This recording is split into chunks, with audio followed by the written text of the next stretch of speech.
Il peut entrer en catégorie. Oui, oui. Voilà. Voilà, chers amis, écoutez, je suis vraiment très, très heureux de vous présenter notre amie Nadine Monfils. Alors, on va commencer évidemment à parler d'elle, mais de quelle manière, ça, je lui réserve la surprise. Il y a, vous connaissez, hein, les enquêtes de Magritte et Georgette, un titre que j'aime bien, et une illustration qui n'est pas mal non plus, c'est Lève-toi et marche. Alors je veux bien, je trouve une excellente introduction, Lève-toi et marche, voilà. Bien. Alors voilà, le parcours de Nadine Monfils, je le connais bien parce que je l'ai connue quand elle écrivait ses premiers textes, ses premiers poèmes. Elle a commencé en poésie et c'était déjà une fameuse aventure personnelle puisque elle parlait finalement d'elle. Et puis il y a eu les premières proses et très vite il y a eu l'envie, je crois, l'envie du roman policier, en tout cas l'envie d'écrire autrement.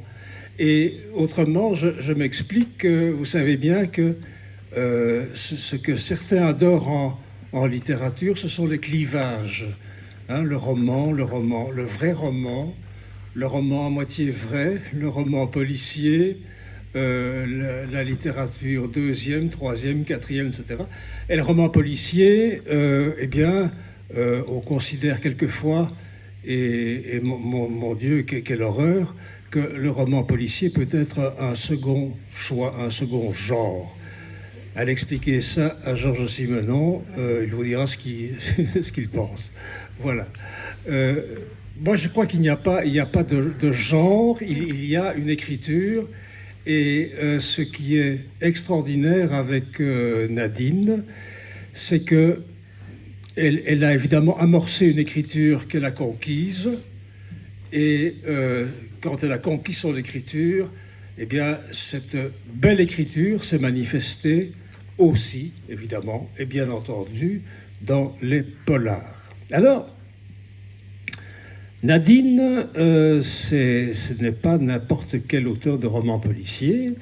Elle choisit ses mots, elle choisit ses situations, elle les accorde avec ses rêves, avec ses fantasmes, et elle n'hésite pas à parler belge quand il faut parler belge, et écrire belge quand il le faut également. Bon, non peut-être, me dit-elle, évidemment, ça va de soi. Bon, alors, dans ces romans, Michel, tu te souviens, le flic qui tricote? Oui, bien entendu. Il s'appelait Auguste. Léon. Léon. Bien sûr. Commissaire Léon. Nadine, pourquoi ton flic tricotait? Raconte un peu. Pourquoi? Mon flic, en fait, l'idée m'est venue de Paul Meurice, vous vous souvenez, le monocle riz jaune. Et j'avais une copine comédienne qui a tourné avec lui. Et enfin, j'ai toujours. Et qui m'avait raconté que entre les prises, entre les tournages, il faisait de la tapisserie. Et ça m'a donné l'idée d'un flic qui tricote en cachette depuis qu'il a arrêté de fumer. Et il tricote des paletot ringards pour son chien. Et d'ailleurs, mon chien qui est là-bas s'appelle Léon. Il est là? Ah, d'accord. Pauvre bête. Voilà. Donc, elle a écrit les premiers romans, les premiers polars carrément déjantés, avec, à ma grande surprise, l'idée de s'installer à Paris, à Montmartre, pardon, pas à Paris, à Montmartre, bien, attention, pour s'installer à Montmartre, pour écrire ces polars. Et moi, dans ma petite tête de Belge, je me dis, mais comment va-t-elle faire en quittant la place du jeu de balle à Bruxelles et s'installer à Montmartre? comment allait-elle écrire. Et alors, elle nous a présenté des polars succulents, savoureux, où effectivement il y a de temps en temps, même assez souvent, des expressions belges qui circulent, par exemple le ziveraire, hein, bas de page, ziveraire égale un type qui, etc. etc. C'est très, très audacieux. Et je me dis, mais nom d'un chien, comment va-t-elle faire en France pour faire accepter le ziveraire dans un roman policier? Qu'est-ce qui va se passer? Comment les Français vont réagir? Et alors, j'ai eu la joie, mais le véritable bonheur de voir que les Français ont réagi très très bien, qu'ils trouvaient ces romans absolument drôles, et donc Nadine a été encouragée pour continuer dans ce sens-là. Et le succès est venu. Mais c'est le succès aussi de toutes les audaces, parce que elle n'a pas l'air comme ça peut-être, mais elle se permet toutes les audaces dans ses romans. Elle raconte des scènes absolument incroyables. Elle y fait entrer ses rêves, ses fantasmes, et tout ça dans un ordre, je crois que Michel en parlera peut-être tout à l'heure, un ordre d'écriture absolument incroyable, parce que ce sont des romans vraiment, vraiment très bien ficelés. Alors, sa grande idée, une de ses idées maîtresses, c'est que la vie est sérieuse, mais il est loufoque de se réclamer d'elle pour se prendre au sérieux. Donc, de jamais se prendre au sérieux. Je crois que c'est une des règles d'or de ta vie. J'avais un prof de français, oui, qui est là. On s'est rencontrés, j'avais 16 ans, pour vous dire. Et je me souviens encore aujourd'hui d'une phrase de Jean Rostand. Tu te souviens? Une fois passé l'enfance, il faudrait savoir une fois pour toutes que rien n'est sérieux dans la vie. Ça, c'est lui qui m'a appris ça. Mes compliments, Michel. Voilà. Alors, évidemment, la Belgique, on la retrouve dans tous les romans de Nadine, quel que soit l'éditeur. Pour l'instant, elle est chez Robert Laffont. Et voilà. Et cette drôle de Belgique apparaît à travers, évidemment, des personnages et des lieux. Je pense ici, j'ai relevé, on parle de Knock, on parle de Brel, on parle de la Belle Époque, on parle de Blankenberg, bien sûr, de Simenon, évidemment, de Magritte et ses contemporains, avec un humour phénoménal. Et jusqu'au jour où j'ai découvert, sans y croire vraiment, les enquêtes de Magritte et Georgette. Et je me dis, mais qu'a-t-elle encore inventé? Où a-t-elle trouvé que Magritte allait se déguiser en enquêteur avec Georgette? Comment ça t'est venu, Magritte et Georgette? Ça m'est venu d'une discussion avec mon éditeur que j'adore. J'en ai connu beaucoup d'éditeurs, ça fait près de 50 ans que j'écris.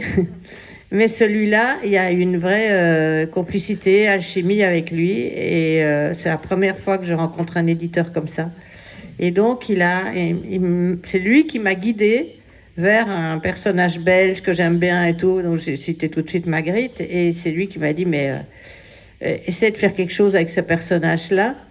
Et de fil en aiguille, dans nos discussions, c'est venu l'idée de Magritte qui aimait beaucoup les histoires de détectives. Je me suis dit, voilà, peut-être que s'il avait une deuxième vie, ça lui plairait d'être détective. Et j'ai joué comme ça avec lui, parce que tout a été écrit sur Magritte, et je ne suis pas biographe, c'est pas ça. Mais j'ai fait un travail de recherche énorme, c'est-à-dire que tout ce qui concerne Magritte dans mes bouquins est vrai. C'est-à-dire ses dialogues, ses pensées, toutes les anecdotes sur lui sont vraies. Si je peux intervenir, Ouais. Magritte, tu ne l'as pas connue personnellement. Par contre, Georgette, oui. tu as connu Georgette. Oui. Tu es allé la voir. Oui. Est-ce que tu lui as parlé du projet de cette série de romans policiers avec comme titre Magritte et Georgette? Non, c'est impossible. Est-ce qu'elle aurait accepté éventuellement? Écoute, j'avais quel âge je devais avoir quand j'étais 40 ans peut-être, quand j'ai rencontré Georgette. Donc, j'ai jamais imaginé même que je ferais. J'étais la voir parce que j'avais une galerie d'art et que j'avais trouvé une litho de Magritte Oui. et que je voulais voir si elle était authentique. D'accord. Sauf que je rejette, elle se faisait payer et que moi, naïve, je ne savais pas. Et c'était pas un risque finalement de prendre quelqu'un de vivant, un personnage tout de même très important, et de lui attribuer une autre personnalité? Non, parce que je crois qu'il est... Enfin, je suis un petit peu, comment on dit, je pense aux choses un peu étranges ou surnaturelles. Et je crois que Magritte, il m'a vraiment guidée. J'ai l'impression, comme avec le facteur cheval, quand je n'ai ça que quand j'écris avec un personnage qui a vraiment vécu.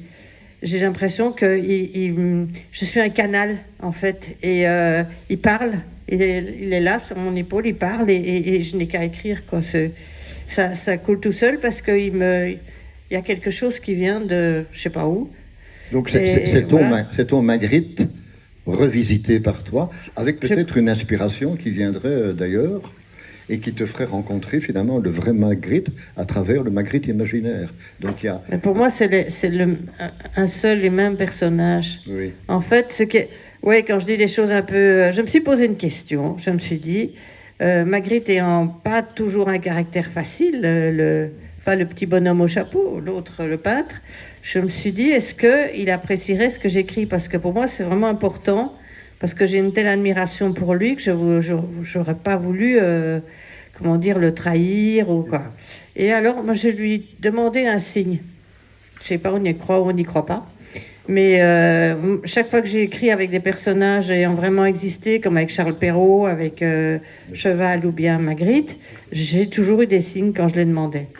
Et cette fois-là, l'histoire est tellement dingue que quand j'ai vraiment demandé un signe à Magritte, le lendemain, il y a mon fils qui me dit Maman, je voudrais bien mettre des trucs dans ta cave. Et donc, avec Patrick, on est allé dans la cave et on a commencé à faire un tri. Et puis moi, j'avais gardé des coupures de journaux de quand j'avais 20 ans, les contes pour petites filles perverses, tout ça. Bon, j'ai fait un gros tri, mais moi, quand je fais le tri, je liquide un peu. Donc voilà. Et il y a une lettre qui tombe à mes pieds. Et j'ai failli la mettre à la poubelle. Et puis je me suis dit, mais non, c'est bizarre. Si elle tombe à mes pieds, il faut que je l'ouvre.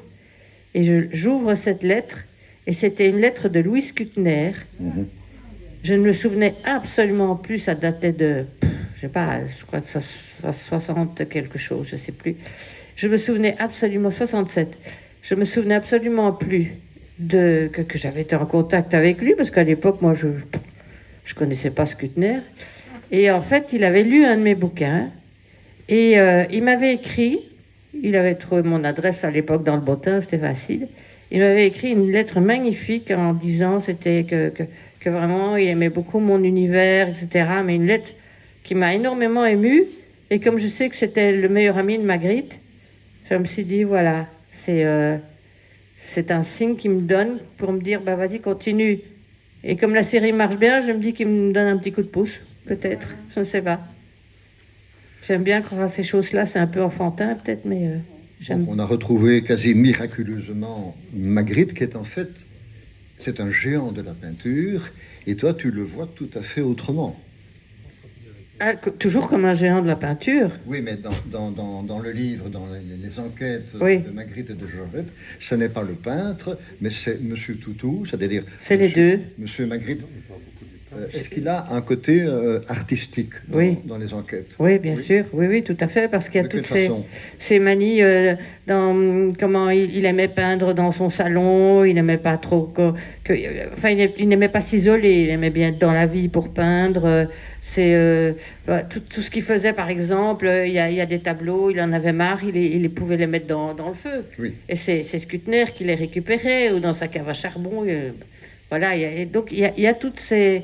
Il y a aussi j'en ai écrit 7. Le 7e sort là, dans quelques jours. C'est Magritte à Montmartre où il rencontre Prévert et Boris Vian. Et là, chaque fois, je parle de ses préoccupations, comme on disait tantôt, quand il a découvert de Quirico. Il a dit, mes yeux ont vu pour la première fois... c'est la pensée, voilà, c'est ça qu'il a dit. Donc il y a toute on peut pas détacher le petit bonhomme au chapeau boule avec son chien loulou du peintre.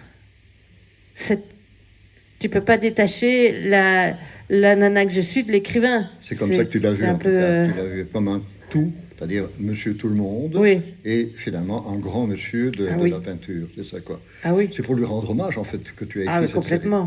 série. D'accord. Complètement. J'ai une admiration folle et pour le peintre et pour le petit bonhomme qui était tout simple. Et quand à la fin de sa vie, parce qu'il a pas été riche du tout, lui. Donc à la fin de sa vie, vers 60 ans, parce qu'il est mort à 69 ans, il a très très bien gagné sa vie. Parce qu'il avait des mécènes. Et ben, il n'a rien changé à son mode de vie. Il est resté dans sa petite maison avec son petit jardin, et tout, pas de luxe, pas de voiture, Il a rien. même acheté une très belle villa à Scarbeck. À la Oui, fin de sa vie. Donc ça veut dire quand même il a pris conscience qu'il était quelqu'un de très connu, Oui, mais- très apprécié, Ouais. et que ses tableaux valaient très cher. oui. Ça, oui, mais il n'a rien changé. Ça, Georgette l'explique bien. Il n'a rien changé à son mode de vie, quoi. Il a Il est même resté déclaré à ce simple. moment-là, le surréalisme, ça rapporte. Donc il s'est bien rendu compte Oui.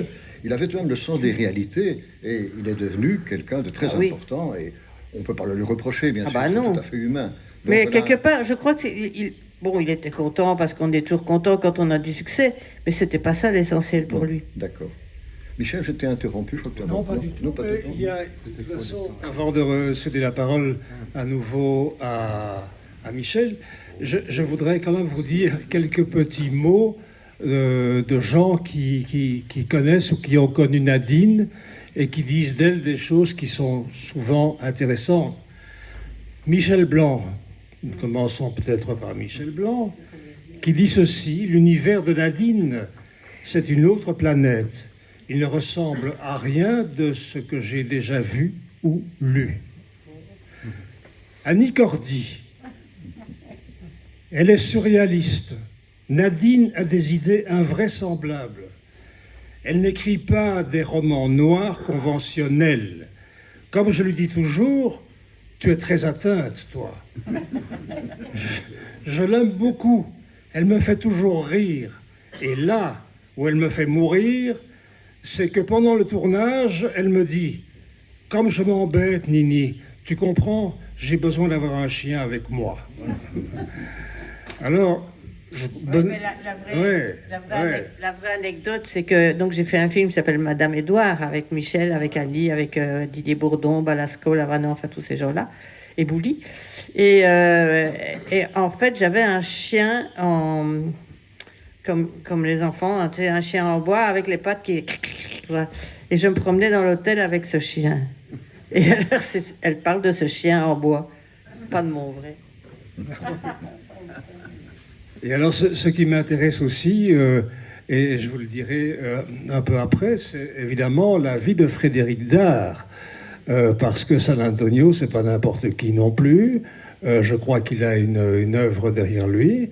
Mais avant ça, je voudrais citer, bah oui, pourquoi pas Benoît Poulvorde, qui dit ceci: longue vie à ton film, Madame Édouard. Et même si je ne participe pas à cette aventure, je ne désespère pas que nous puissions un jour travailler ensemble. Intéressant. Josiane Balasco. J'ai tourné dans le film de Nadine où je joue la secrétaire de Michel Blanc, un personnage encore plus extraverti que dans Absolument fabuleux. Et Frédéric Dard dit ceci, et je crois que peut-être Michel, tu pourrais rebondir parce que je trouve ça vraiment intéressant. Frédéric Dard dit ceci: je suis sincèrement ravi de vous voir en pleine ascension, d'accord? J'ai tout de suite compris que vous étiez un véritable écrivain. Et ça, ce n'est pas n'importe quoi. C'est-à-dire que on est sorti là du polar pour arriver à disons, une dimension d'écriture. Et j'aimerais bien qu'on parle un petit peu de l'écriture de Nadine. Bien entendu, c'est fondamental. Vous dire d'abord que Nadine a derrière elle une œuvre, une production considérable. Je pense que ça fait une quarantaine d'ouvrages. 80 fois 2, donc on multiplie par 2. C'est tout de même assez extraordinaire. Hein. Et de toutes sortes. De toutes sortes. Ça va de la poésie, tu l'as dit, vers le conte, le roman, le théâtre. Quoi encore comme autre genre que tu as abordé? Le cinéma, Bien sûr. la chanson. J'ai écrit 3 chansons pour Lou de Preek, qui est notre belge saplane pour moi, dont une qui s'appelle Magritte Loulou Georgette. et une qui s'appelle Lagnac et l'autre Vie. J'ai du mal à en parler parce que j'adorais Lou et qu'à son enterrement, il chantait Vie. Ils ont mis cette chanson-là, donc j'ai un peu de mal à en parler. Mais voilà, oui, j'aime bien aussi écrire des chansons. Mais qui dit écriture dit aussi métier. Je pense que c'est vraiment devenu un métier à part entière pour toi. Et j'en veux pour passion. C'est une passion. Bien entendu, une passion, c'est inévitable. Quand on écrit, on ne peut pas écrire sans être passionné, sans être habité par quelque chose d'un très important. Mais dans la notion de métier, il y a aussi le souci de la perfection, le souci du détail, le souci de l'exactitude. Et ce qui m'a frappé dans la série donc, des enquêtes de Magritte et de Georgette, c'est que tu étais te promener dans plusieurs villes belges et qu'on retrouve les lieux, les décors, les habitations, avec une précision extraordinaire. Alors, la question évidemment qu'on se pose, est-ce que tu étais te balader partout, à Leffe, à Charleroi, à Knock bien sûr, à Liège? Est-ce que c'est vraiment comme ça que tu as fonctionné, ou bien tu t'es informé d'une autre manière? Non, je ne fais pas comme Hergé, que j'aime beaucoup d'ailleurs. Non, tu as essayé de me poser une colle tantôt, tu m'as dit, ouais, tu as été à Leffe, ouais. Et tu étais dans l'abbaye? Oui, plusieurs fois. Ah, et le confessionnal, tu connais? J'ai dit oui, je suis amie avec Fifi, le patron du confessionnal. Ah. Le confessionnal, c'est le restaurant qui se trouve en face de l'abbaye. De l'abbaye. Et alors, en fait, c'est marrant parce que quand... moi, j'ai besoin d'aller sur les lieux. Évidemment, en Knock, on passait nos vacances à la mer du Nord et tout ça. Mais l'abbaye de Leffe, je suis entrée en contact avec le chanoine Jean-Baptiste, mais tout à fait par hasard. Donc, sur Internet, dans Facebook, je marque, voilà, je tape abbaye de Leffe et j'envoie un petit message en me disant, j'espère qu'ils vont me répondre, est-ce que je pourrais entrer en contact avec quelqu'un qui connaît bien l'histoire de l'abbaye? Me répond un certain père chanoine Jean-Baptiste, ma chère Nadine, je serais ravie parce que j'aime beaucoup tes bouquins, je les lis. Je me dis, oh, bizarre, je ne m'attendais pas à ce qu'un chanoine lise ça. Et donc, nous nous rencontrons.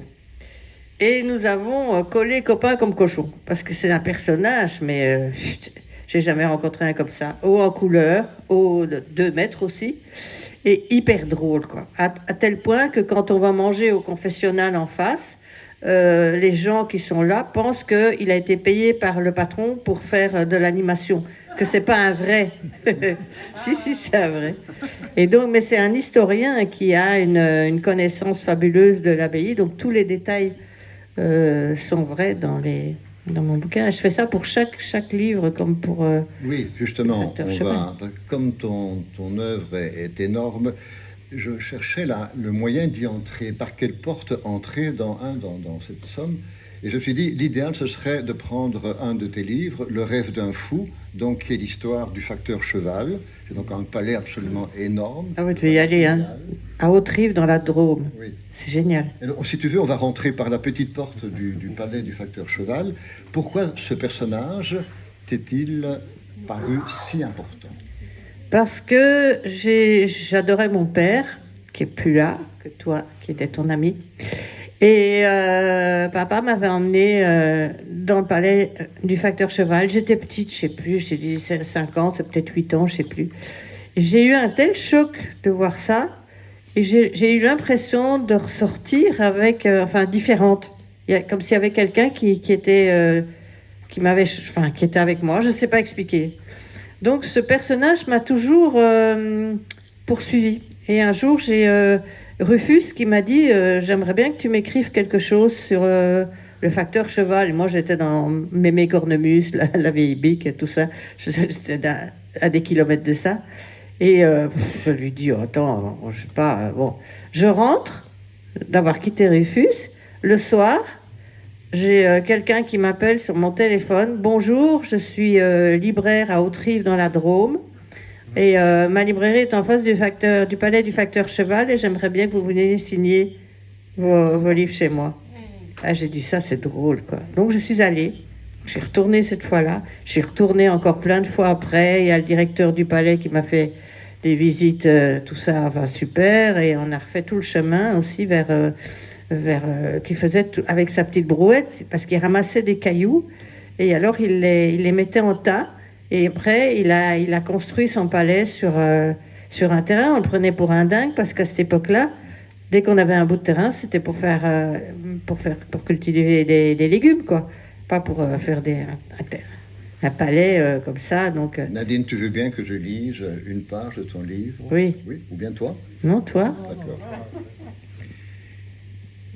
Imaginez un jardin somptueux, avec des palmiers, de la verdure et du soleil. Et là, au centre, un palais unique. Impossible de croire qu'il soit l'œuvre d'un seul homme, bâti sans aucune machine. Celle d'un homme simple, qui devait receler un courage héroïque et une force de caractère peu commune. On a l'impression de se trouver au Cambodge, devant l'un des temples d'Angkor. Il est baroque, orné d'une multitude d'éléments décoratifs, d'animaux, de plantes, de symboles. On peut s'y promener, accéder à la magnifique terrasse par un escalier et visiter l'intérieur, tout aussi chargé que l'extérieur. C'est plus grand que 2 grosses maisons placées côte à côte, mais également très haut. On pourrait passer des heures à observer les détails, comme ces statues de déesses qui semblent respirer dans la pierre. Une pierre couleur de sable, faite de chaux et de ciment. On y découvre également des ours, des éléphants, des cerfs, des biches, des crocodiles et un monstre marin à 6 têtes. Puis des cèdres et d'autres arbres entourés de plantes lascives et grimpantes. Sur la façade ouest, un temple hindou, la maison carrée d'Alger, un château du Moyen-Âge, un chalet suisse et la Maison Blanche. Le palais idéal a été construit autour des thèmes de la nature, de la religion et de la société paysanne. L'eau a inspiré et irrigué ce projet architectural. Cette œuvre magistrale échappe au temps et n'appartient à aucune époque.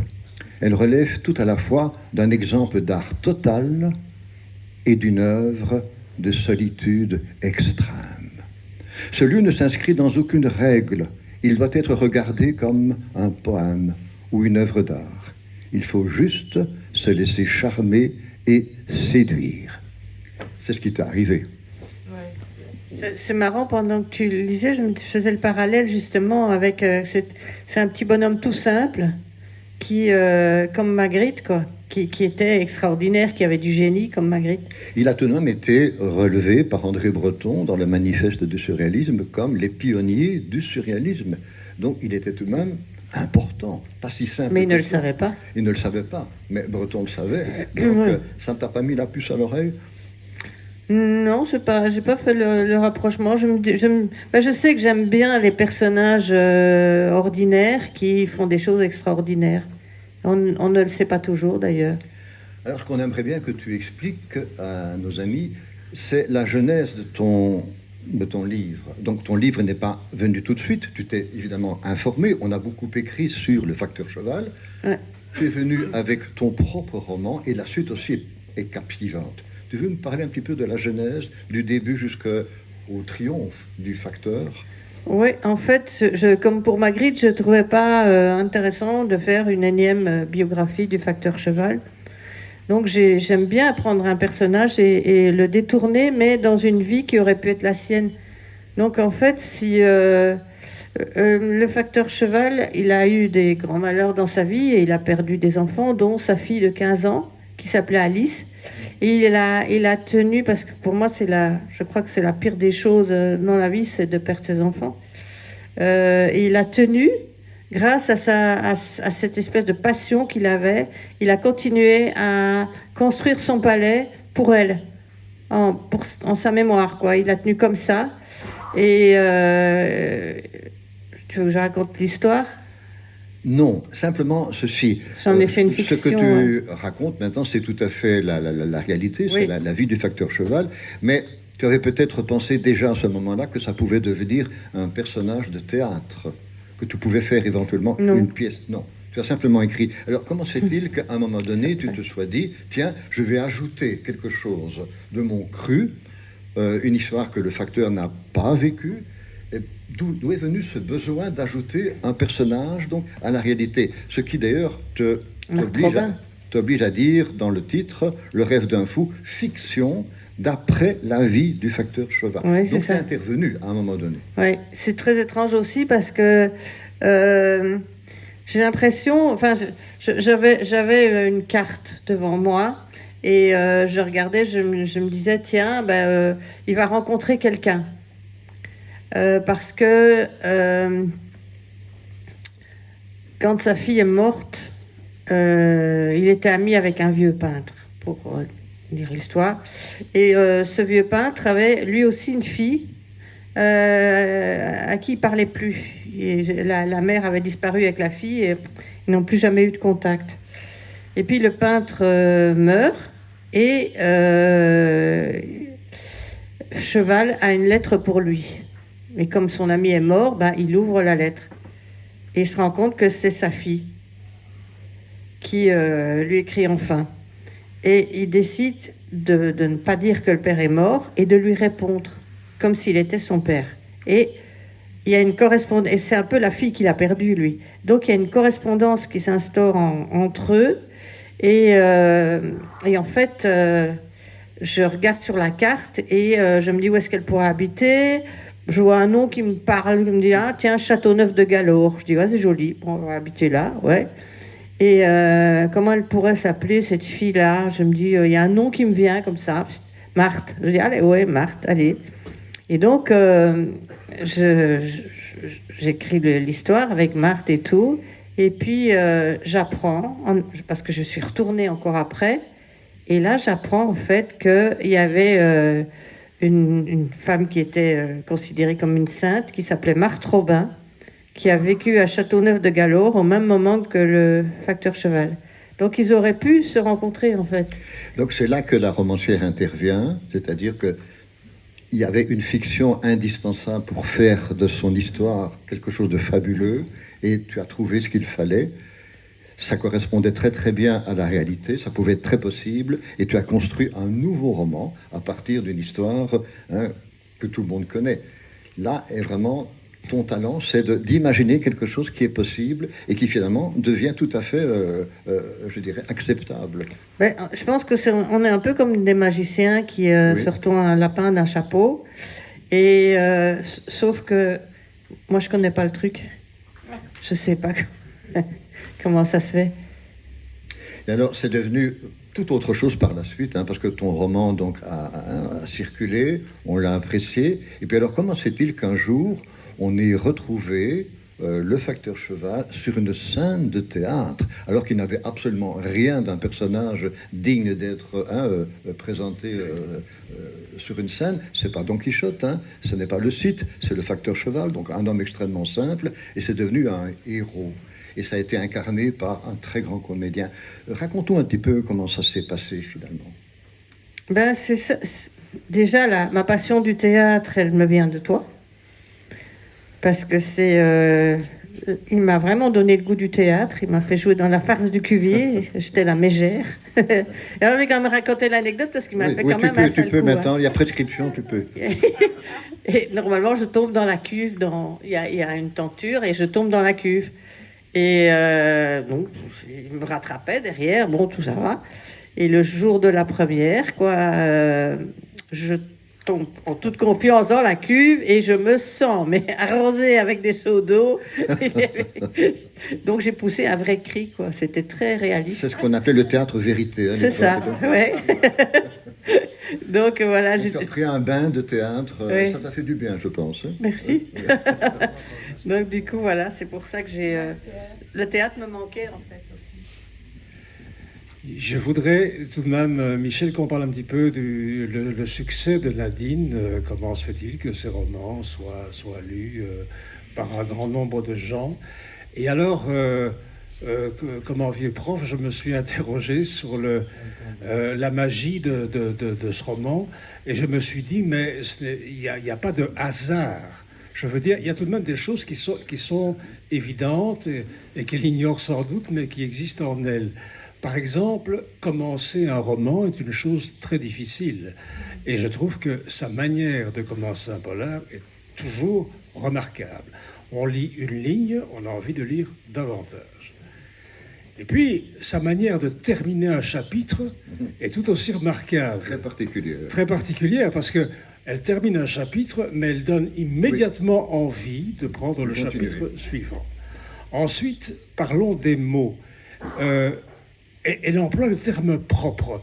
Et quand je dis le terme propre, c'est être le terme propre à la Nadine, c'est-à-dire qu'elle lui trouve presque spontanément une métaphore, mais une métaphore comique, qui effectivement, les gens vont se dire, les lecteurs vont se dire, mais qu'est-ce qu'elle veut dire? Et ils vont rire à la fois. Donc il y a une compréhension seconde qui s'établit. Oui, le terme propre pour dire des choses très sales parfois. Donc il y a les deux.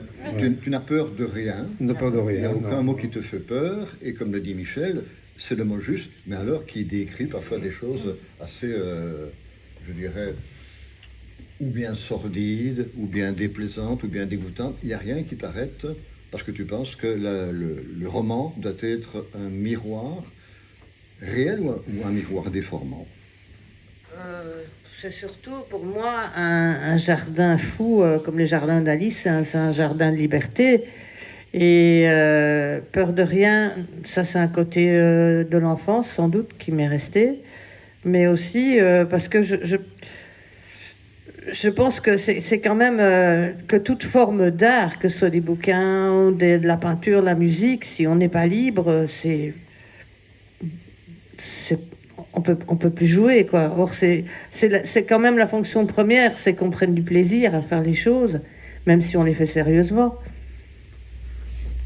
Est-ce que tous tes lecteurs sont d'accord avec ce point de vue? Est-ce que tu as des gens qui t'ont déjà fait l'objection en te disant « Bon, tu vas trop loin, tu écris des choses qui sont ordinaires ou vulgaires. » M'en fous. Tu t'en fous complètement. Ouais. C'est ça. Ça, c'est toi-même, c'est ton personnage. Ça, c'est assez, disons, c'est un peu surréaliste, c'est-à-dire un peu la provocation. La provocation. Non, c'est pas de la provocation, c'est je suis comme ça. Je n'oblige personne à lire mes bouquins. Donc c'est pas un viol, quoi. Je veux dire, si tu vois, si tu as pas envie de lire un livre, tu le lis pas. Si tu lis la première page que t'aimes pas, tu peux le refermer. Donc à partir du moment où les gens lisent jusqu'au bout, c'est que ça leur plaît, c'est qu'ils y trouvent quelque chose. Donc ce qu'on pourrait ajouter, c'est que tu as beaucoup de suis. succès dans les écoles, hein, particulièrement en France. Tu as obtenu un prix important, je crois. Hein, oui, c'était des lycéens de Bourgogne. Oui. Donc ça veut dire qu'il y a des profs qui exploitent ta langue, qui est parfois argotique, et surtout ce qui, je crois, est captivant quand on explique tes bouquins, c'est la construction. Hein, Michel l'a dit, c'est très bien construit, c'est passionnant, et ça suffit déjà pour captiver un public jeune. Mais en fait, c'est ce qui, je me suis jamais dit je vais écrire pour les jeunes ou quoi. Moi, quand j'étais ado, je lisais le Rouge et le Noir, voilà, des choses comme ça. C'était pour moi, je n'ai jamais fait un clivage entre les romans jeunesse. Je trouve que je vois pas très bien pourquoi on fait cette séparation-là, parce que ils peuvent tout regarder maintenant à la télé, donc voilà. Mais non, moi en tant que lectrice, j'aime bien un bouquin qui me captive, mais qui m'apprend aussi plein de choses. Et dans les thrillers et les polars de notre époque, je ne trouve pas cette nourriture-là. Je trouve que parfois, j'ai passé un bon moment, c'est distrayant, mais j'apprends rien. Et je voulais justement écrire quelque chose qui soit les deux, quoi, où on apprend aussi plein de choses en même temps. Oui, je voudrais simplement rappeler qu'il faut prendre les choses comme elles viennent et non pas de manière intellectuelle. Carino a très bien parlé il y a 2 jours du surréalisme. Je crois que tu es l'enfant naturel des surréalistes, ce n'est pas un mystère. Je veux dire que tu gardes cette incroyable liberté d'être, d'action et d'écriture qu'avaient les surréalistes. Et puis, en faisant le tour des avis te concernant, il y a quelqu'un qui te connaît tout de même très bien, qui s'appelle Didier Bourdon. Alors Didier Bourdon te connaît fort bien et il dit de toi ceci. L'univers de Nadine Monfils. Un zeste de loufoquerie et d'espièglerie, un rire aux accents libertaires, nous y sommes, libertaires, un arôme profond de poésie, et c'est très vrai, et plus de frontières entre la Wallonie et la Flandre, entre l'âge de raison et l'âme d'enfant, important aussi, entre ici-bas et l'au-delà. Une belle façon de te définir. Très bien résumé ça, Didier, ouais. Tout à fait ça. Mais non, j'espère qu'on le restera encore longtemps libre parce que c'est pas gagné. Et il y a déjà une époque quand j'écrivais avec ma langue, parce que j'ai été élevée par une grand-mère wallonne et une grand-mère bruxelloise. Donc j'ai un peu un melting pot des deux là. Et les personnages sont comme ça. Mais au départ, quand j'étais publiée chez Belfond, on me disait non, mais tu vas arrêter avec tes belgicismes. Et la correctrice, elle m'enlevait tout ça. Et moi, j'ai dit pas question. Non, je veux pas. Donc j'ai fait le bras de fer, j'ai voulu garder ça. Et quand ils ont vu que ça marchait comme ça, ils m'ont dit non, mais vas-y, hein. C'est, tu vois. On a beaucoup parlé de surréalisme durant ce séminaire, surréalisme belge bien sûr. Est-ce que tu te sens, comme l'a dit Michel, la fille naturelle des surréalistes? Qu'est-ce qu'il y a de surréaliste dans ton écriture, dans ton inspiration?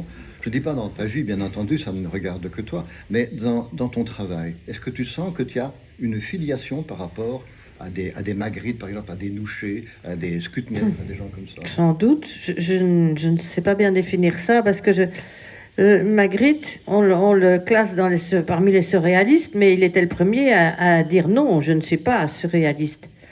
Donc, pourtant, non, je crois on a un imaginaire qui est peut-être particulier et qu'on appelle surréaliste. Magritte aimait bien dire que ces tableaux étaient des bombes. Des bombes, donc, dans la réalité. Donc, au fond, Magritte était un subversif. Il aimait bien détruire les images ordinaires, les images régulières. Est-ce que tu as ce sentiment aussi en toi d'écrire des choses qui éclatent dans la figure? Parfois, oui, je peux. C'est un côté espiègle, je veux dire. Des fois, j'aime bien flanquer un coup de pied, ou faire des gestes parfois, ou aller vers des chemins inattendus. C'est ça que j'aime bien. Oui. Vraiment aller. Mais tu as écrit quelques romans qui sont violents, des romans parfois très érotiques, parfois même à la limite. Donc il y a toujours un côté chez toi, je fonce, je transgresse, je vais de l'autre côté. C'est ça que j'aime bien. C'est ça que tu aimes bien, oui, d'accord. Mais ça n'est plus surréaliste vraiment, ça. C'est un peu le besoin de faire autre chose, d'être différente. Il y a peut-être une filiation par rapport à des écrivains. J'aime bien désobéir, en fait. C'est ça. Oui. C'est ça ton côté surréaliste. J'ai toujours aimé ça. Ouais, sans doute, on peut appeler ça comme ça, je ne sais pas. Je ne mets pas de nom là-dessus. Je sais que... Parce que quand on te lit, on aimerait bien savoir d'où tu viens, finalement. Tu as certainement rencontré beaucoup de monde. Tu as subi pas mal d'influences.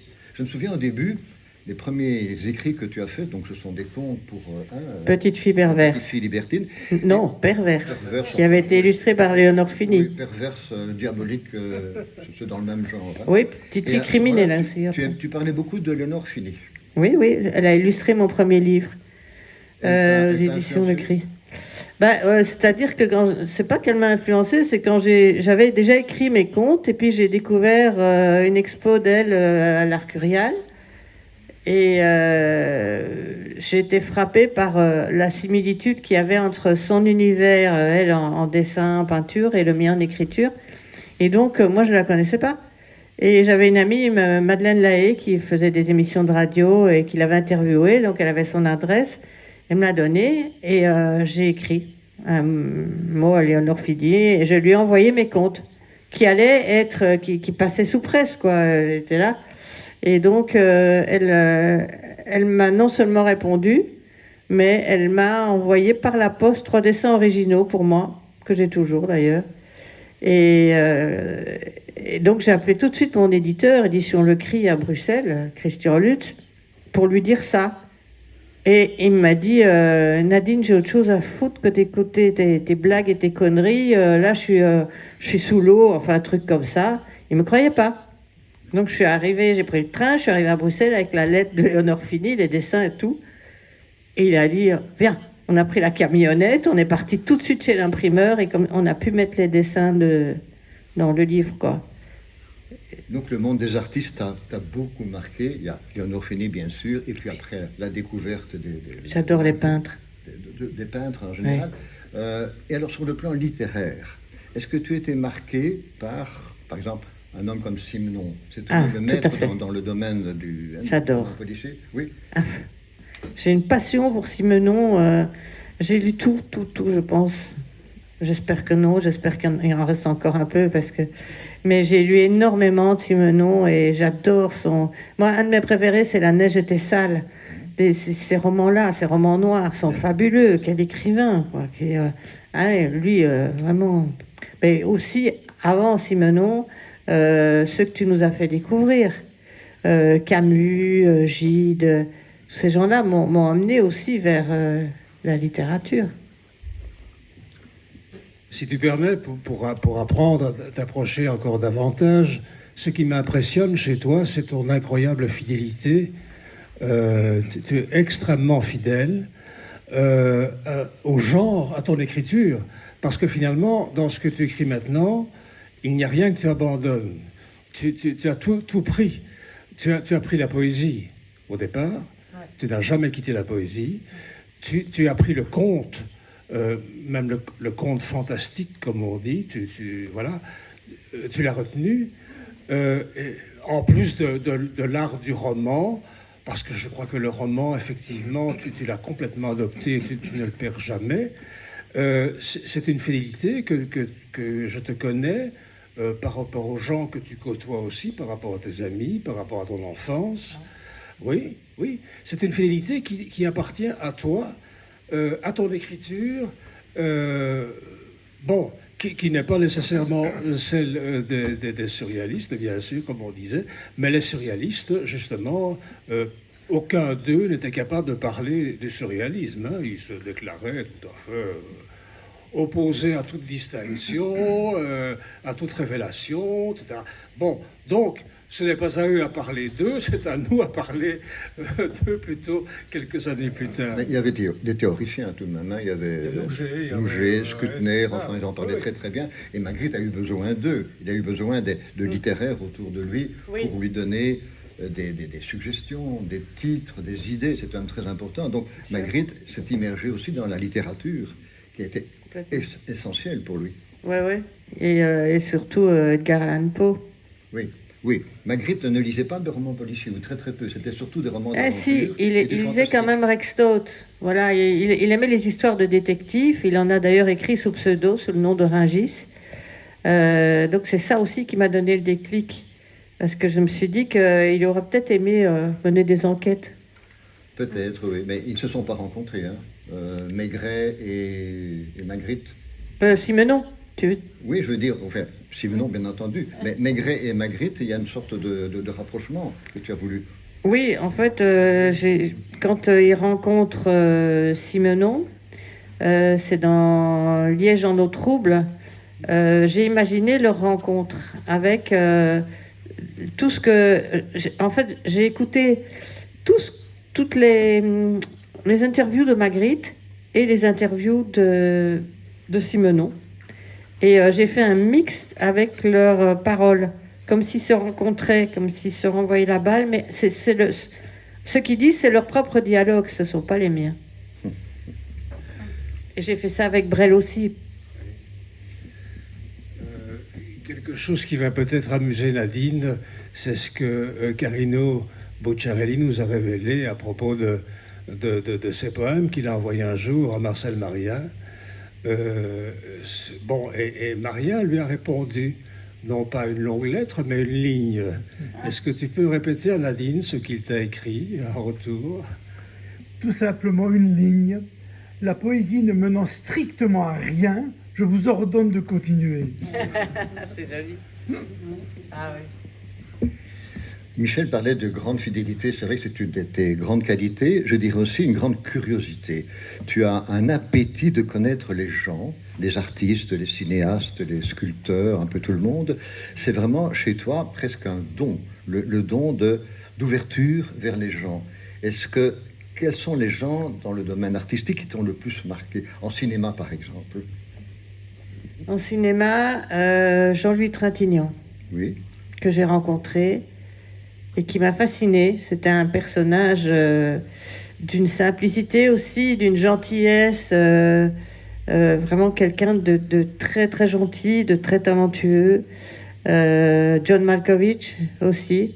Oui, J'aime tu parles beaucoup. d'acteur, mais moi je parle de créateur, de metteur en scène. Je crois qu'il y en a Jean-Pierre Jeunet. Jean-Pierre Jeunet, évidemment, c'est sûr. Ah Est-ce ben que oui. tu peux nous en parler un petit peu? La fabuleuse. Jean-Pierre Jeunet et moi, c'est une histoire assez dingue. Euh, la- Notre rencontre, on a un peu de temps parce que là, si je commence à parler de Jean-Pierre, Tu peux en parler en deux, trois mots? je vais essayer. Parce qu'il y a un film tout de même extrêmement important qui a dû te marquer très fort. Hein. Amélie Poulain. Oui, c'est pas mon préféré. Moi, c'est Delicatessen, la cité des enfants perdus. J'aime tous ces films. Je suis une fan de Jean-Pierre. En gros, quand on s'est rencontrés, il pensait que j'étais la concierge.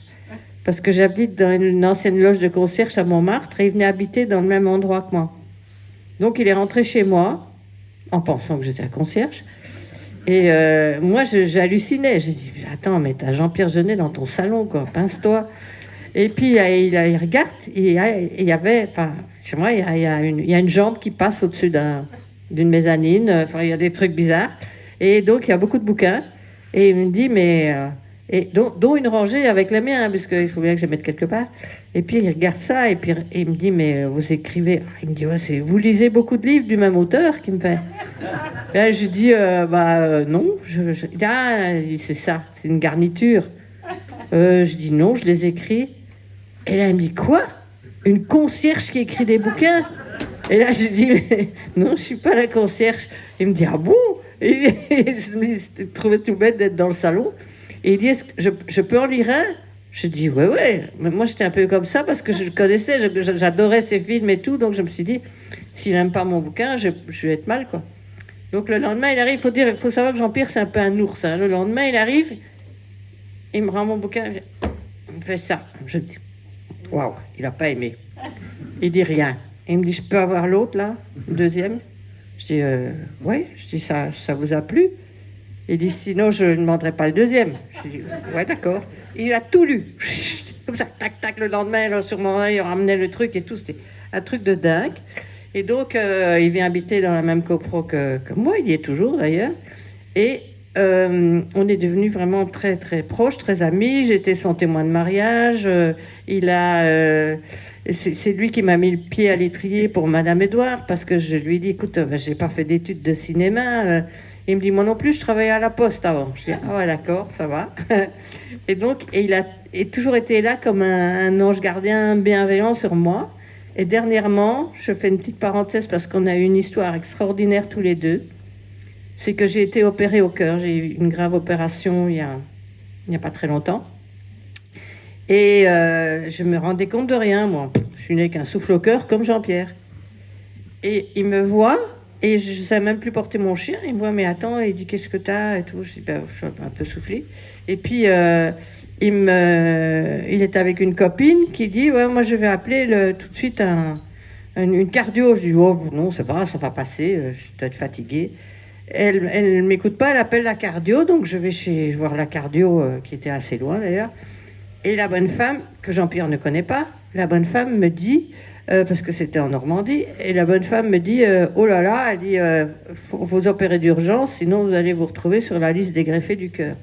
Et d'accord. Et alors, elle me dit, je connais un super chirurgien, mais comme il est super, il travaille dans le monde entier, il n'est pas souvent en France, donc... Et elle lui envoie la photo de mon cœur et tout. Et le type répond. Il venait d'arriver, il a mis son pied à l'aéroport Charles de Gaulle, quoi, au moment où il reçoit. Et il dit, je la prends.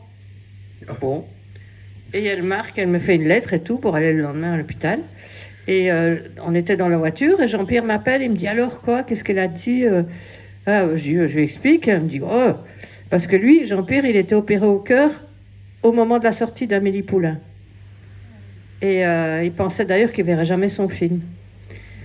Et donc ça, c'était il y a 20 ans. Et là, Il me dit, il s'appelle comment ton chirurgien? Je dis, ben, professeur Coetil. Il me dit, quoi? C'est pas possible. Je dis, pourquoi? Il dit, c'est le mien. Il dit, il est extraordinaire et tout. Donc, il l'a appelé et il lui a dit, prenez grand soin de Nadine, etc. Là. Et donc, on était opérés de la même chose tous les deux par le même chirurgien. Donc, on est frères de cœur. Et en fait, on a mangé tous les trois ensemble, le chirurgien, Jean-Pierre et moi. Et c'était magique. Donc ta fidélité a été vraiment récompensée. C'est bien d'être fidèle aux gens, c'est bien d'être attentif aux gens. Mais quand j'aime une fois, j'aime pour toujours, moi, tu sais. En retour, tu vois. Fidélité et aussi, curiosité, on a dit, et capacité. Je trouve que tu as une capacité assez extraordinaire d'écrire vite, bien et clairement. Comment ça, je ne dis pas que j'écris vite, parce que sinon, les Français me disent... Mais c'est vrai. Nécessairement, on peut écrire vite et très bien en même temps. Merci. Mais les Français, non. Ils disent pas ça. Non, ils disent qu'il faut travailler, retravailler, machin, etc. Ils me le disent plus maintenant. Mais au départ, avant, ils me disaient... Un jour, j'ai fait une expérience comme ça. C'était un journaliste en Belgique. C'était au tout début. Mon premier roman, c'était La Velue. Et il m'avait dit, ça, on voit que vous avez mis beaucoup de temps pour écrire, tandis que l'autre, je ne sais plus ce que c'était, il dit là, vraiment, c'était bâclé, quoi. C'était tout à fait l'inverse. Donc je me suis dit, allez, ça va. Je continue à écrire comme je sens, quoi. Et tu as besoin de conditions particulières pour écrire, ou bien tu écris n'importe où, je sais pas mal. Tu n'as pas besoin tu n'as pas d'éthique nécessaire pour écrire un lieu particulier, non? Si, avec ma planche à repasser, ma machine à laver, non, rien du tout. Non, mon chien. Ton chien. Mon chien. C'est pour ça que j'ai toujours des trucs comme ça, des tabliers, des machins. Parce qu'il se met en dessous, et je sens mon petit chien comme ça, et j'écris. Ton chien est ta mascotte, en quelque sorte. Ouais. Une question qui pour moi est importante. Je t'ai rencontré un jour à Bruxelles, place du jeu de balle. Et tu me dis, ah oui, mais je connais, je reconnais, j'ai mes bistrots là, je connais des gens, etc. Voilà, c'est ça. Et tu semblais absolument fidèle aussi aux gens que tu as connus et à un pays que pourtant tu as quitté. Tu n'as pas quitté, mais voilà. Mais tu t'es éloigné tout de même un petit peu de la place du jeu de balle. Mais quand tu retrouves la place du jeu de balle, c'est vraiment comme si tu ne l'avais effectivement jamais quitté. Alors, la question porte sur les lieux. Il y a des lieux qui sont pour toi absolument, et je le sais, absolument fondamentaux. Est-ce que...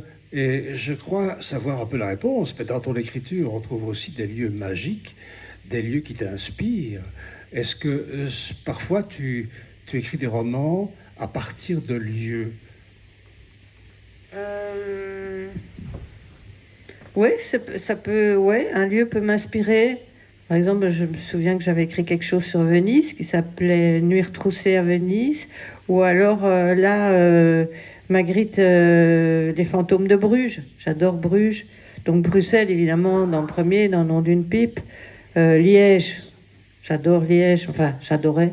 Maintenant, c'est devenu un chantier. Ça n'a plus rien à voir. Mais j'aimais Liège à l'époque d'Antaki, d'ailleurs, j'en parle dedans. J'ai l'impression d'avoir vécu dans tous ces endroits-là parce que j'avais des amis chez qui j'allais beaucoup. Et je vais toujours. Par exemple, quand tu dis Bruxelles, j'ai ma sœur de cœur qui est Anne Gruès, qui est la juge, là, vous voyez. Et Anne, ben voilà, ça c'est... Je vais dormir chez elle quand je veux.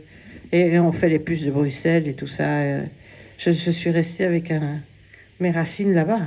Tu te rappelles ce que Gide demandait aux écrivains et aux intellectuels, c'était la disponibilité. Je pense que tu as retenu vraiment ce message. Moi, je te sens extrêmement disponible, c'est-à-dire ouverte à tout ce qui peut être intéressant, que ce soit sur le plan de l'écriture ou bien du cinéma.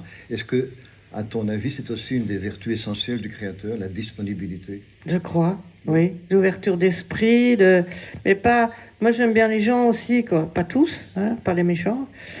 Mais enfin, c'est un tout pour moi. Mes personnages sont des amis, par exemple... Magritte, à un moment donné, on m'avait dit, mon éditeur m'a dit, mais non, bon, une série, c'est 7 maximum, faut pas en faire plus et tout. Et je dis, oh zut, j'avais l'impression qu'on allait se quitter, quoi. Il y avait un truc. Et comme ça marche bien, maintenant, il me dit, non, non, tu peux continuer. Je dis, oh, super. Donc voilà, j'ai cet affect avec mes personnages fictifs autant qu'avec les personnages que je rencontre dans la vie avec mes amis. Et tu te serais plu avec les surréalistes belges dans les années 50, c'était tous des machos, c'était des types assez durs à vivre. La femme, bien sûr, Irène Amoir, c'était une exception, mais les autres, c'était essentiellement des hommes. Ça t'aurait convenu, ça? Oui, tout à fait. Tout à fait, tu aurais fait ton chemin là-dedans? Moi, je préfère les... Je vais dire quelque chose qui va vous faire hurler. Je ne sais pas si je peux le dire. Vas-y, ils sont prêts. Je préfère les machos aux féministes. Elles m'énervent. Je te laisse la responsabilité, évidemment, de cette phrase. C'est dit par une femme, donc oui, c'est ça. C'est pas trop grave. J'aime bien les femmes, j'aime bien qu'elles soient féminines. Je trouve que l'égalité, tout ça, d'accord, pour certaines choses, mais on est différentes. Je trouve que c'est pas le même combat. Et je trouve qu'en France, elles exagèrent, elles vont trop loin. Quand maintenant, un mec qui fait ça sur ta main, c'est oh là là, il m'a violée, tu vois. Ça devient dur quand même pour vous autres. Ce serait peut-être le moment maintenant de passer la parole à notre public. Vous avez certainement l'envie de réagir, de poser une question à Nadine, quelle qu'elle soit, même la plus incongrue. Oui, vous pouvez y aller.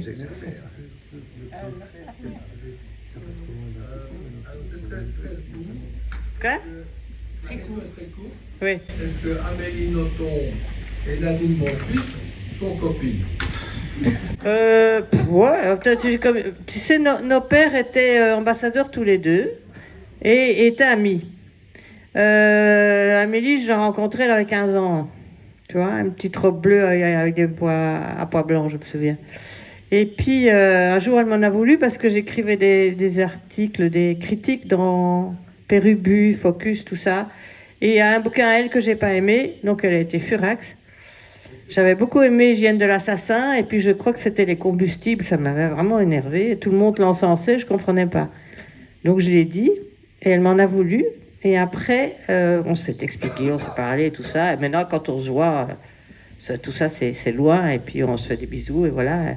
Elle me fascine par sa mémoire. Elle est assez extraordinaire, hein, quand... Moi, des fois, je vois des gens que j'ai vus, revus, et ils me disent « Comment ça va? Tu vas bien ?» Moi, je fais l'imbécile, je dis « Oui, oui, et toi ?» Je suis en train de me dire « Mais c'est qui ?» Mais elle, c'est... t'as une file de 10 km et t'as quelqu'un qui vient, j'étais à côté d'elle une fois, et comment va votre cousine qui était opérée le 12 octobre, machin. C'est une martienne. C'est une véritable professionnelle de l'écriture, c'est bien connu, hein. Est-ce que tu te sens professionnel, toi, de l'écriture? Ou bien, non. S'il fallait te qualifier, te définir, qu'est-ce que tu dirais? Indéfinissable. Indéfinissable, oui. Oui. Tu es quoi? Polyvalente, tu touches à tout, tu aimes aller dans tous les coins? Mais l'écriture, c'est comme un arbre. Oui. Tu as tes racines, tu as le tronc, et puis après, tu as une multitude de branches. Et nous, on a cette chance en Belgique d'accepter ça. En France, on me dit carrément non mais tu es romancière, tu peux pas écrire des scénarios de films. Bon, je l'ai écrit et je l'ai fait. Il y a des choses comme ça où c'est très... par exemple, là, ils ont pris une option pour Magritte à la télé. Moi, j'avais déjà écrit le scénario. Ils ont même pas voulu le lire. Ils ont mis deux personnes dessus. Ils en sont depuis 2 ans à chipoter, à faire un synopsis, quoi. Mais non, mais ils disent que, bon, parce que tu es écrivain, tu peux pas faire autre chose en France. On te colle une étiquette. Chez nous, pas. Oui, il y avait une autre question, oui. Oui, juste avant de céder la parole au public, vous avez dit, si j'ai bien entendu, je préfère les machos aux féministes, car les féministes m'énervent. Oui. Alors, bon, je ne vais pas... Oui, parce que moi, écoute, j'ai 2 gamins et j'ai tendance à prendre la défense des hommes. Voilà, je les protège. Vous pouvez me demander quel regard vous portez sur le mouvement MeToo qui va faire sur l'Europe. Qu'en pensez-vous? On en est tellement envahi, quoi. Il y a aussi un autre truc qui m'énerve, c'est l'écriture inclusive. Le jour où je dois écrire comme ça ou lire des bouquins comme ça, j'arrête tout de suite quand je fais de la brocante. Même pas. Moi, je pourrais ajouter que beaucoup d'hommes raffolent de tes bouquins. Un jour, j'ai un copain qui me téléphone de Aix-en-Provence et qui dit, tu sais, je viens de découvrir un truc incroyable, un auteur que je connaissais pas du tout, qui est très rigolo. Qui c'est? Nadine, mon fils. Alors là, j'étais vraiment sidéré. Lui est peintre. Donc, il y a beaucoup d'hommes qui aiment ton culot, ta témérité, ton audace. Ça, c'était revendiqué évidemment par les surréalistes. Hein. Ils aimaient bien que ça soit audacieux, que ce soit scandaleux, que ça sorte de l'ordinaire. Je pense que s'il fallait te définir, tu es un écrivain qui écrit pour, je dirais, le grand public et aussi pour ceux qui aiment ce qui est excentrique. Il y a un côté excentrique chez toi aussi. Oui, ça c'est vrai. C'est un fait certain. Tu adores inventer des choses tout à fait invraisemblables. Et là, on retrouve évidemment ta fibre surréaliste. Hein. Peut-être même un peu dadaïste. Hein. Tu mets les pieds carrément dans le plat parfois. Un peu. Mon prochain roman après Magritte à Montmartre, c'est Magritte et Dali. Donc je ne vais pas par hasard vers des personnages aussi extravagants. C'est parce que ça me parle aussi, j'aime bien. Oui. D'autres questions éventuellement? Oui. Je ne vais pas me rappeler ce que c'est que l'écriture inclusive. J'ai déjà bien su, mais j'ai oublié. Écriture inclusive. Inclusive, c'est quand tu écris, toi tu vas écrire par exemple, je ne suis pas seule, mais tu vas aussi dire, ah, si une femme dit ça, il faut qu'elle se sente concernée, point E. Enfin, tout avec des points E, tout masculin, féminin, quoi. C'est très chiant. Non, faut pas. Tu n'irais pas me poser des questions sur mon propre sexe, alors. Voilà. Question? Peut-être une dernière question un peu indiscrète. On demande toujours vos projets, mais simplement quelque chose qui te tient très fort à cœur et que tu vas probablement réaliser dans un avenir proche. Une chose. Aller à Cadaqués, voilà. Rencontrer Dali. le monde de Dali. Ouais. Et Dominique Lavanant, qui est une grande amie, elle l'a rencontré et me raconte ses anecdotes avec Dali, que notamment une fois, donc elle va à l'hôtel, il lui donne rendez-vous à l'hôtel, il y avait Gala aussi, et il y avait 2 chevaux, des grands chevaux, des vrais, qui étaient dans sa suite. Voilà, je sais pas comment il les a fait arriver là, mais et à ça, il était dans une espèce de, ce qu'il m'a raconté, un grand fauteuil, enfin habillé avec des trucs en fourrure et tout ça. Enfin, il était complètement. Et moi, je pense que ça ne te dingue. ressemble pas trop, Dali. Tu es beaucoup plus proche des surréalistes belges. Oui, c'est vrai. De Magritte, évidemment.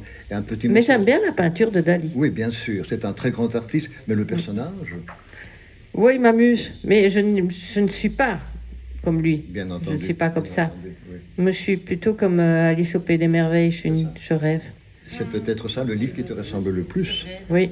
Nadine, J'ai découvert que c'était le livre préféré de Magritte. Oui. Je vais poser une question. Soyons présents. encore- oui. Soyons présents. Oh, une simple question concernant ton ou votre, ton choix. Rythme d'écriture, est-ce qu'il y a une régularité au quotidien ou des coups de cœur, des envies soudaines, et puis travailler nuit et jour? Oh non, la nuit, je dors. Hein. C'est quand même. Voilà, mais dans la journée, dans la semaine, est-ce que... Bon, il y a des écrivains qui se lèvent tôt le matin, Non. qui travaillent jusqu'à midi, puis c'est repas, et puis la sieste. Non, moi, j'ai la chance d'avoir un homme qui fait très bien à manger. Et heureusement, parce que sinon, moi, je ne sais pas cuisiner, donc voilà.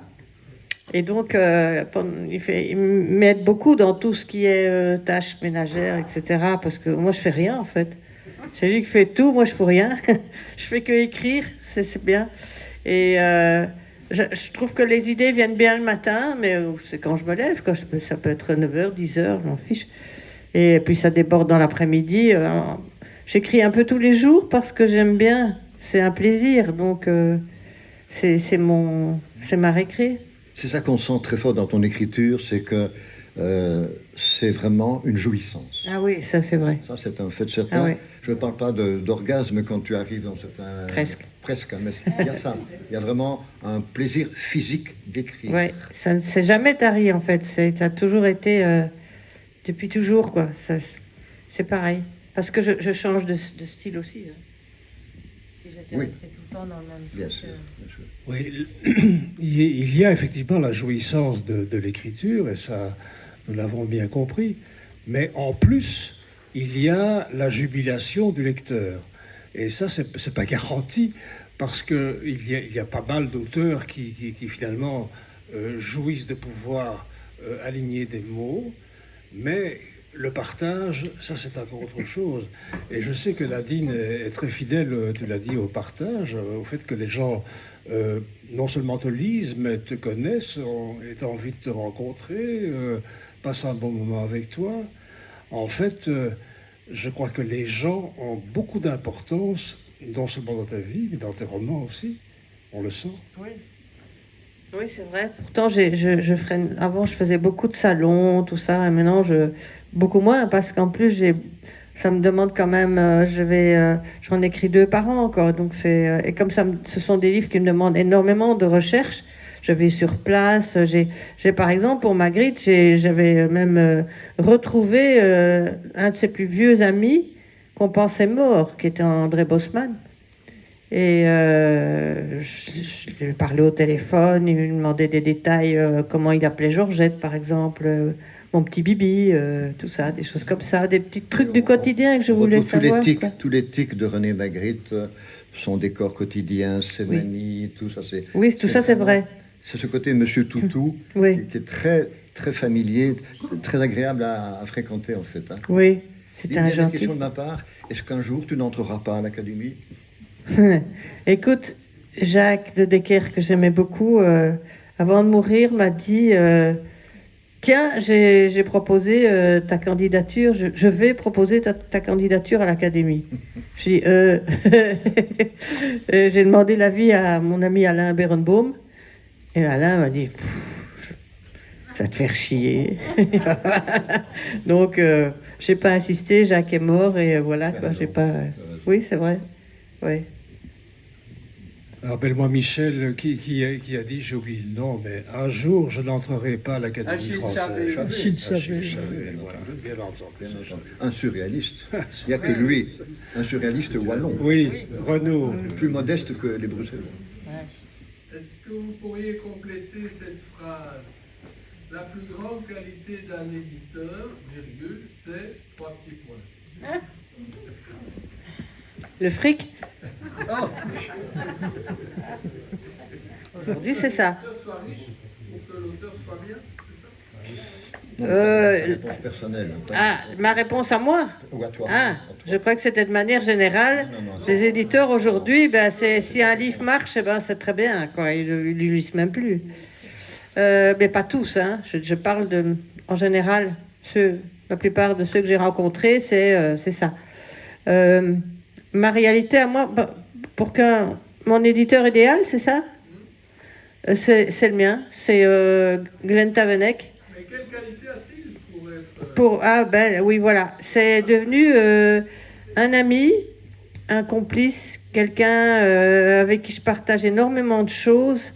C'est quelqu'un qui m'a emmené beaucoup plus loin que ce que je croyais, qui m'a poussé vers des chemins comme avec Magritte, comme avec un autre personnage bientôt dont je ne peux pas parler, mais c'est vraiment lui qui me pousse vers des chemins inconnus, vers des découvertes. Il m'emmène au-delà de moi-même.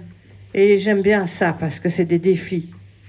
Et quand il me parle de ses idées, je dis, mais il est fou. Et puis je dors la nuit dessus, et je me dis, le lendemain, j'appelle, je dis, ouais, d'accord. Et on fonctionne comme ça, quoi.